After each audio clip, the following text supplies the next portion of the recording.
I'm wearing an orange Tennessee shirt. But that's not what we're talking about today. Today we are talking about your immune system, your patient's immune system, and what goes wrong when our bodies attack itself. Immunologic dysfunction. This part of your book is a little bit of a potpourri, if you will, because they do actually deal with immune dysfunction in this part of the book. However, they actually throw in a couple other sneaky little things. For example, rheumatic disorders that perhaps aren't necessarily related to a dysfunctional inflammatory process.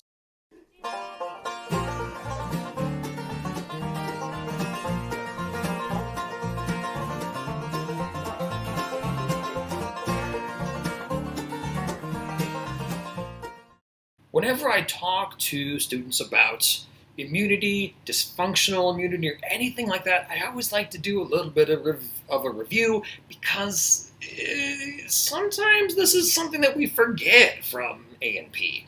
So if you're going to consider immune system dysfunction, it is helpful to review what our immune system does normally. And one of the areas that I like to highlight is that contrast between the job of T lymphocytes and B lymphocytes, because they, even though they communicate, and they're good at communicating, they do separate jobs. For example, T cells operate and are the major players for something in our body called cell-mediated immunity. The other name for that is innate immunity. Let me tell you what that does.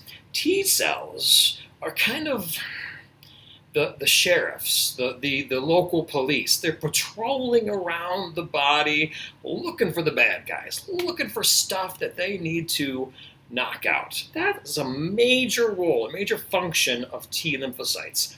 Contrast that job with the job of B cells or B lymphocytes.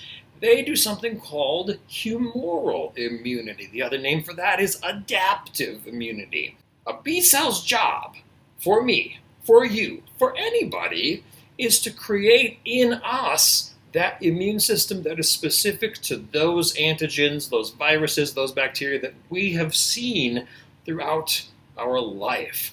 The whole reason that your immune system has a memory and can remember what you've seen before is that B cells have worked to create memory B cells and plasma cells. Plasma cells are balloons that produce all of those antibodies that are ready the next time you see that virus or that bacteria or anything of that nature.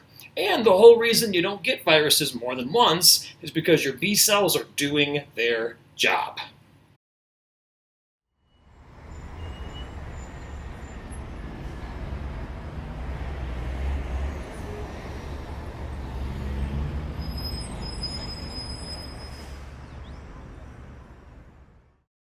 So if a T lymphocyte is kind of similar to the local sheriff, the Knox County Patrol going around looking for the bad guys, you might wonder, how do they do it? And yes, you did learn it, but it is worth re-mentioning.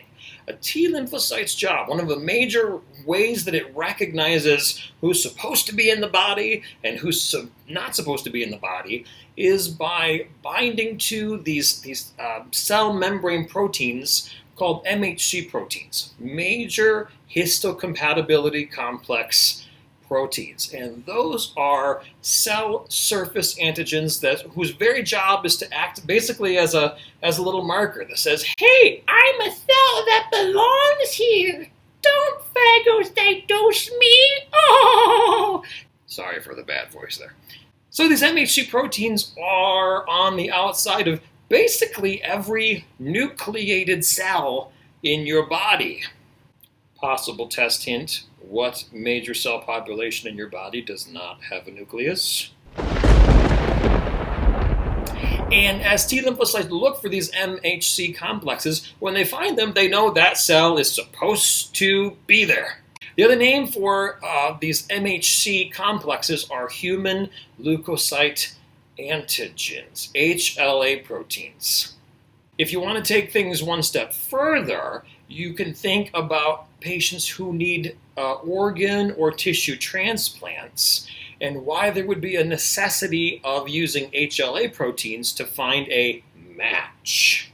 A person who's not matched appropriately, or a patient who is not matched appropriately to their donor, be it a kidney, be it a liver, be it whatever is transplanted, a bad match means that that person who received the kidney or the liver, their T cells will go, hey, this kidney or liver does not belong here. These HLA antigens are foreign to me.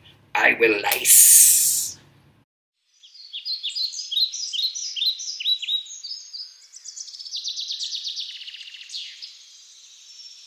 Another component of the immune system that is worth remembering at least a little bit about, because it does come up in conversation, are your immunoglobulins. And for purposes of this class, the other word for them is antibodies. There's 4 categories here: immunoglobulin M, immunoglobulin G, immunoglobulin E, and D, both respond in the allergic response. That's why I categorize them together.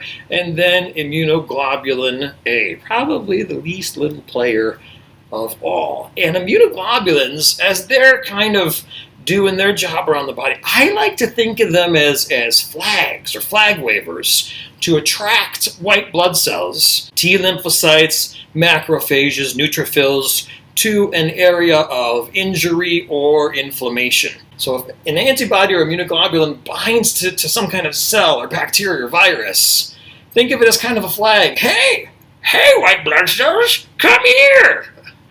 Kind of a flag.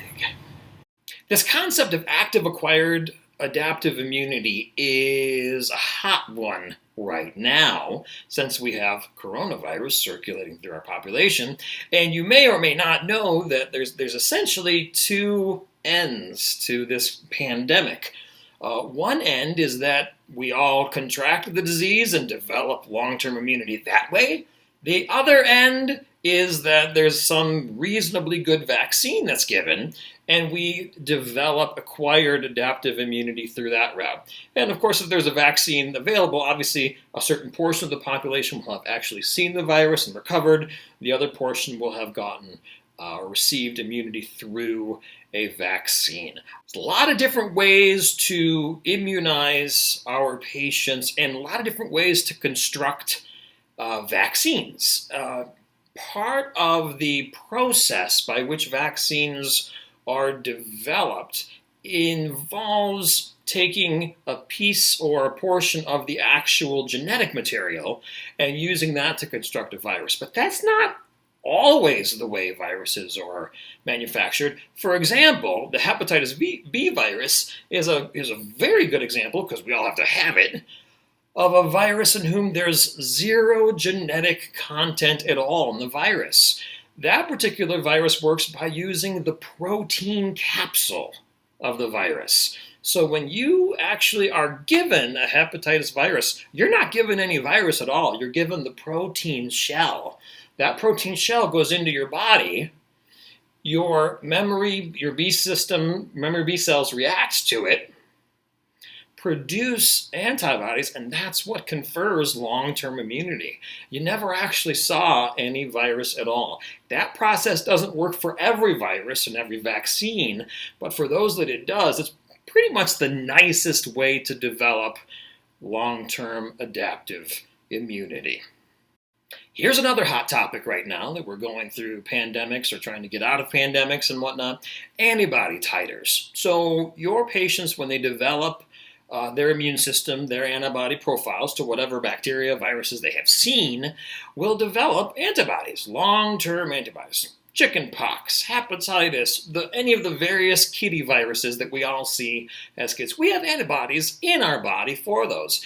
Those can be measured, and it's something just worth knowing for clinical practice. The term titer or antibody titer literally means drawing blood to demonstrate a proper level or a proper amount of antibodies within the circulation. It's basically a way to prove that you have long-term immunity to whatever it is you're trying to measure. So chickenpox, let's do a chickenpox titer. Draw our blood, see that we have enough chickenpox antibodies that we're not at risk for redeveloping chickenpox. If there was ever a coronavirus vaccine, I hope there is, Afterwards, you could draw an antibody titer specific to an antibody to that virus to check and make sure that people have adequate immunity.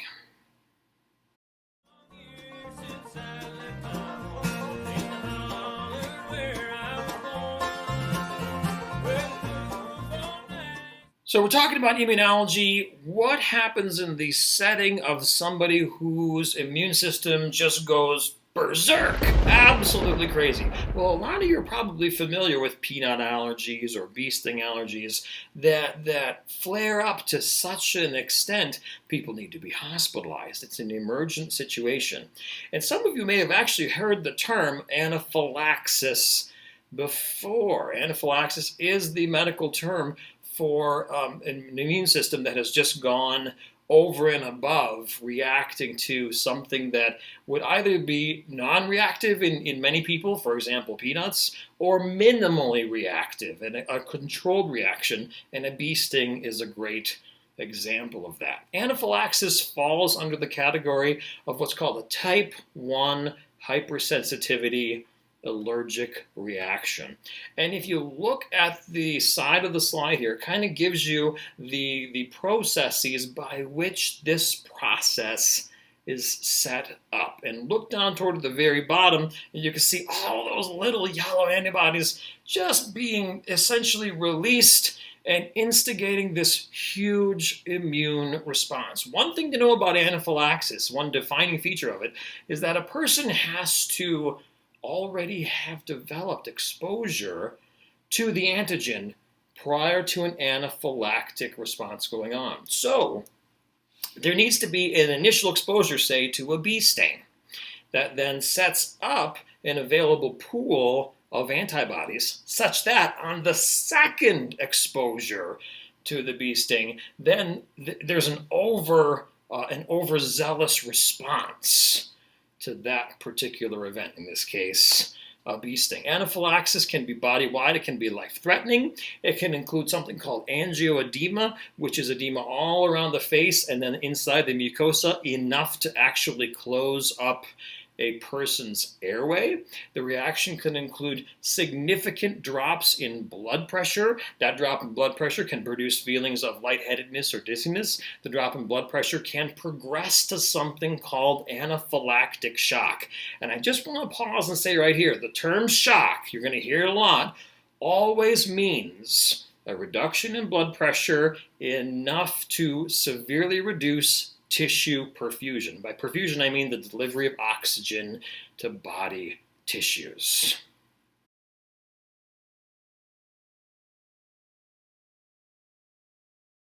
Here we're comparing to other hypersensitivity reactions. We just talked about anaphylaxis. Here we have type 2 hypersensitivities and type 3. They both involve antibodies reacting to something in the body, but the degree of severity and the degree of cell and tissue destruction is different. A type 2 hypersensitivity reaction is classically exemplified through an incorrect blood transfusion, where the antibodies produced to the foreign blood cause acute hemolysis, and a transfusion reaction alongside the immunologic reaction, similar to what we saw on the other slide. Type 3, by contrast, is a much slower process. It still involves antibodies. There's still some degree of inflammatory or immunologic dysfunction, but the process is much slower. The degree of inflammation is much slower. And as we'll talk about with our autoimmune diseases, those would fall under the classic category of type 3 hypersensitivity. Immune complexes, including antibodies, are deposited into tissues. There's a slow, kind of long-term inflammatory response that causes tissue destruction over a period of years.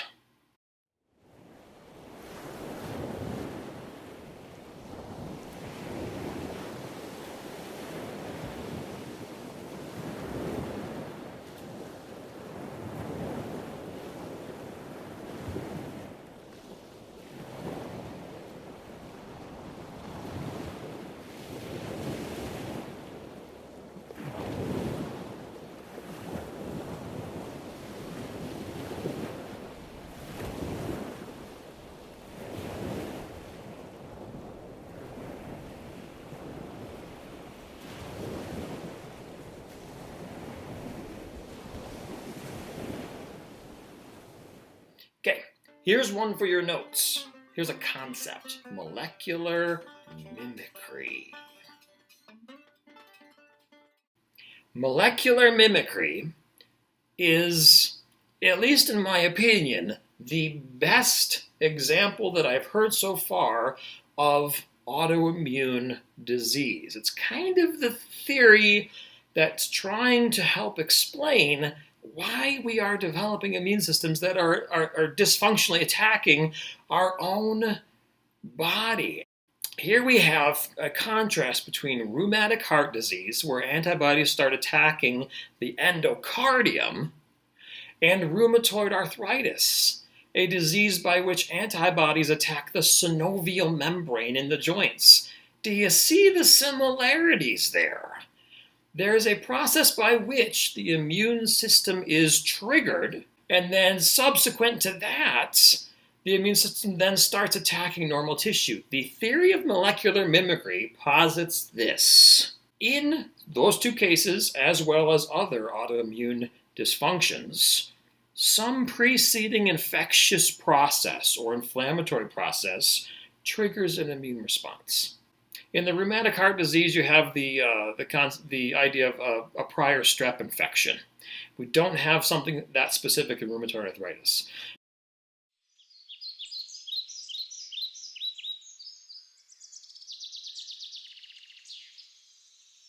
But those organisms contain proteins that act as antigens themselves.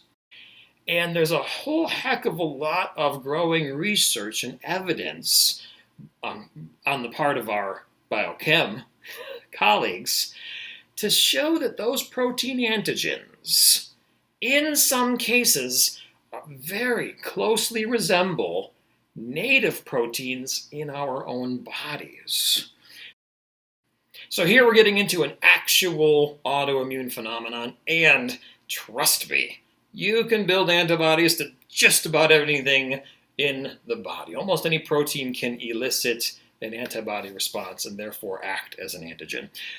Rheumatoid arthritis, the development of antibodies that form immune complexes through, as we just mentioned, molecular mimicry. Those immune complexes deposit onto the synovial membrane in joints.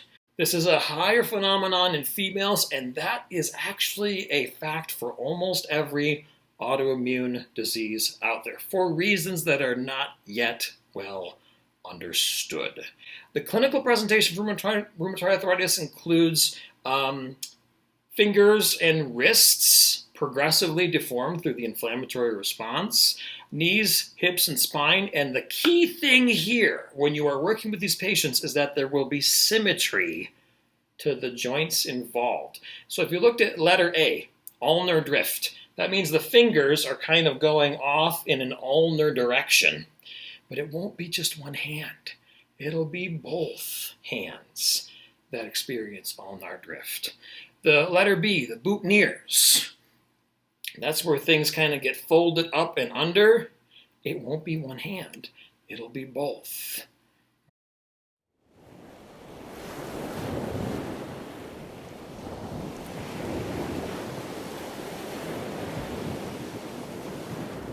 Now that we know the pathology of rheumatoid arthritis and the fact that it's categorized as a type 3 hypersensitivity reaction, it's worth mentioning just very briefly that the workup involves a combination of blood tests such as rheumatoid factor, I can never say that, anti-citrulline protein, and other generalized markers of an inflammatory process going on. C-reactive protein and erythrocyte sedimentation rate are two blood tests that we will visit periodically in this class, and they are markers of an inflammatory process going on. There isn't a single blood test to say, yep, you got rheumatoid arthritis. Not a single blood test to do that. What you're doing here is you're building a case for your diagnosis.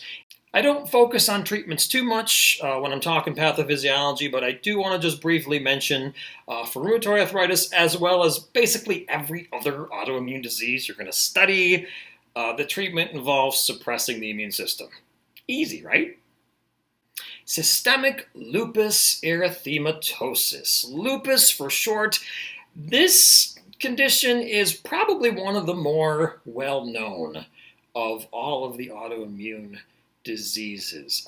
This is one of those ones that celebrities will come out and talk about. Lupus means wolf. Erythematosus means red. When this condition was first described in the literature, it was thought that the red inflamed areas of the skin resembled wolf bites. You ever been bitten by a wolf? You ever been bitten by a wolf? I never been bitten by a wolf. Heck no. Whew. I don't even know what a wolf bite looks like. I mean, this is, come on. People are describing a condition. I mean, what do they do? Go out and feed themselves to the wolves? And go, oh, look, your condition looks a lot like my mangled left arm.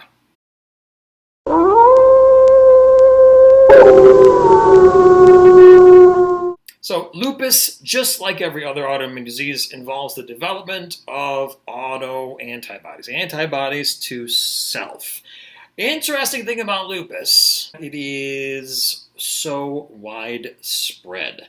So if you look at this kind of picture here, is there a place on the body that is spared of these antibodies and these antibody depositions and this type 3 hypersensitivity response? No, but interestingly enough,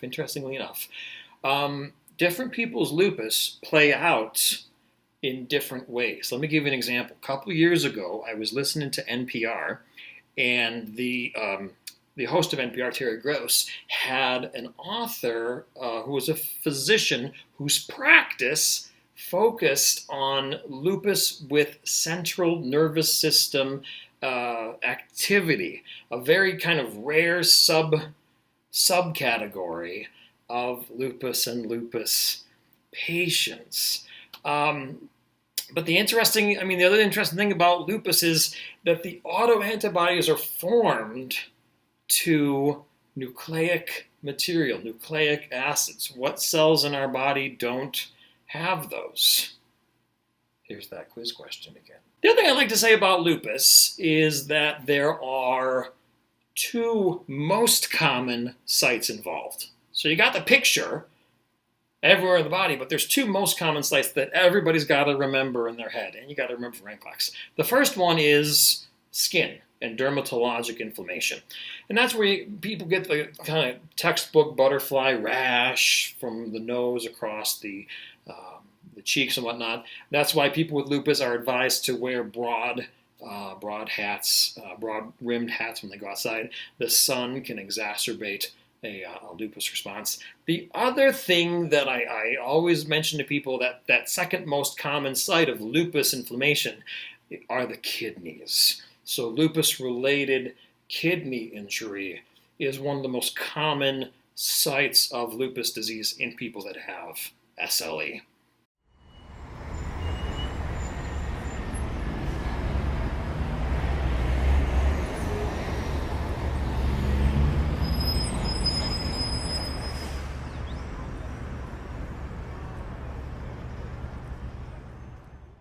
So I just want you to take a look at the diagnostic workup for lupus and kind of compare and contrast it to rheumatoid arthritis. Here you've got blood work for autoantibodies or anti-nuclear antibodies, antibodies to genetic material.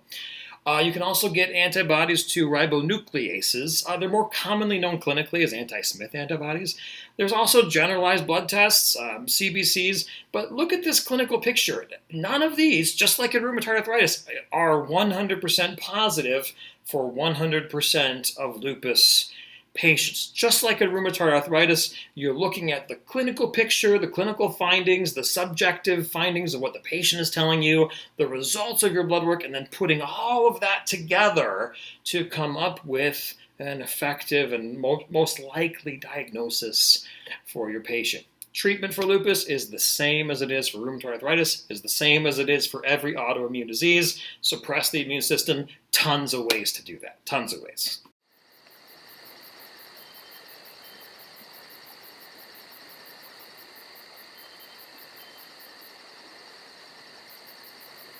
If autoimmune diseases were an aisle at Walmart, You're shopping at Walmart, and you're at the autoimmune disease aisle, and you can pick out any autoimmune disease you want. All right, over on the left is lupus. Up here is rheumatoid arthritis. In the back is some of the gut ones like Crohn's disease and ulcerative colitis. And then maybe in the back corner is something called scleroderma. And you got to pick one when you're going down the aisle shopping. Pick scleroderma. Scleroderma is a very interesting autoimmune disease. The basic path involves type 3 hypersensitivity reaction, forming immune complexes that deposit specifically underneath the skin and in the connective tissue of the skin.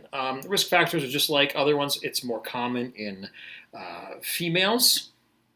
And one of the most interesting things about scleroderma is that for most people afflicted with this disease, it is limited to skin and connective tissues. In some more severe cases of scleroderma, they can get non-connective tissue manifestations whereby immune complexes deposit in the kidneys or in elsewhere. But I've taken care of a fair number of these people, and they end up actually, passing away of other conditions. Scleroderma patient at 106 years old. Can you see a wrinkle?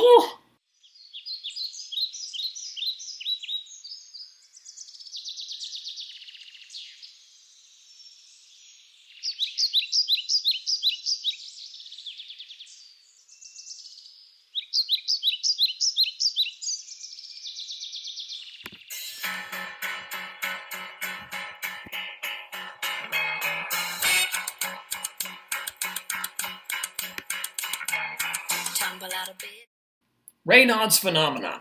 Many autoimmune diseases have coexisting pathologies that are often found with them. Raynaud's phenomenon is one of them. Now, I will say Raynaud's phenomenon can exist on its own, but it's very often coexistent with autoimmune disease. And all Raynaud's phenomenon is basically peripheral arterial vasospasm.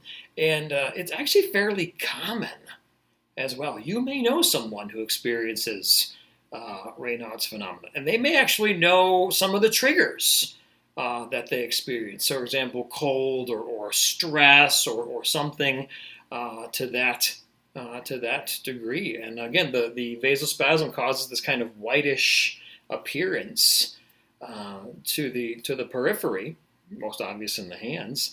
And at least with the patients that I've worked with, thyme or just a gentle soak in warm water to induce vasodilation is all that's necessary. Osteoarthritis.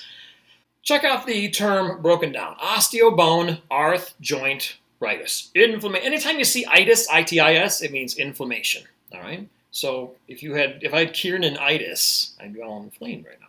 Interesting thing about osteoarthritis, I consider it a misnomer. Here's the thing. The name involves inflammation, but the basic pathology of osteoarthritis is not inflammatory. Osteoarthritis actually involves cartilage breakdown within the joint for reasons that we don't have fully explained. Not quite sure if it's the result of obesity, all right, people being obese and wearing down the cartilage of their knee joints over the course of their life. Does prior trauma to a joint have something to do with why cartilage breaks down later in life? Not quite sure.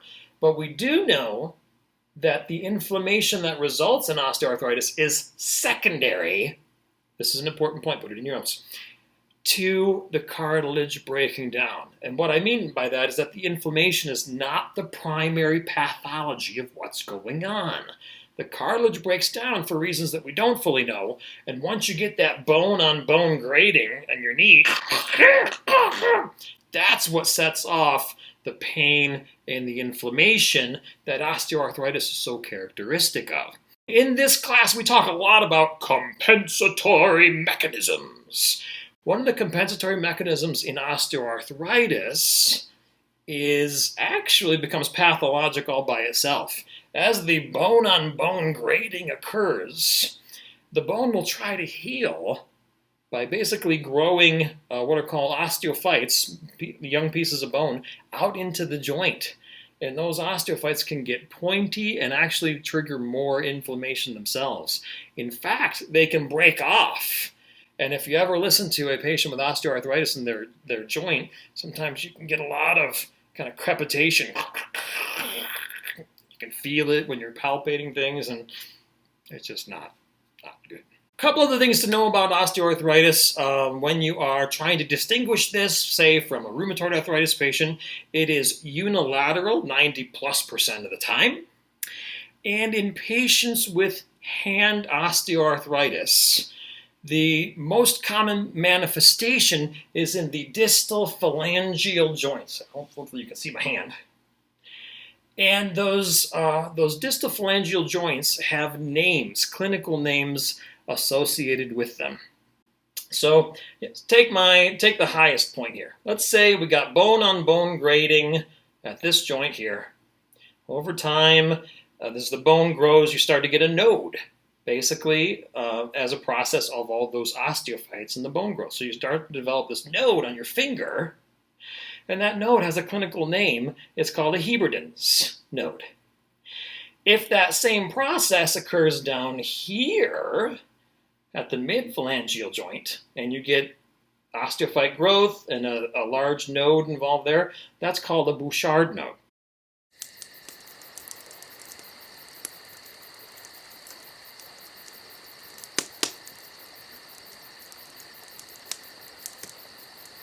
While we're talking about rheumatic conditions, by the way, rheumatic typically refers to joint.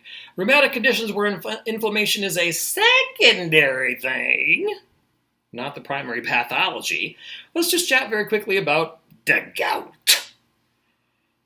Gout is another way to be bad to the bone.